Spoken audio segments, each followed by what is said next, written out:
آج ہم شروعات الراجی بینک سے کریں گے۔ تو الراجی بینک پاکستان کے لیے ایک ریال کا ریٹ دیتا ہے 78 روپے 30 پیسے کا، انڈیا کے لیے 21 روپے 72 پیسے، بنگلہ دیش کے لیے 28 ٹکا 81 پیسے اور نیپال کے لیے ریٹ دیتا ہے 35 روپے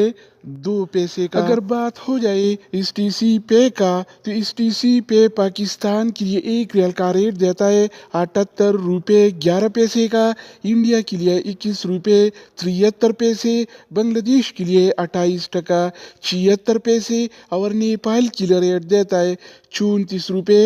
85 پیسے۔ اس کے علاوہ ہم بات کرنے والے ہیں ویسٹرن یونین کے بارے میں۔ تو ویسٹرن یونین پاکستان کے لیے ایک ریال کا ریٹ دیتا ہے 78 روپے 50 پیسے کا، انڈیا کے لیے 21 روپے 82 پیسے، بنگلہ دیش کے لیے 28 ٹکا 90 پیسے اور نیپال کے لیے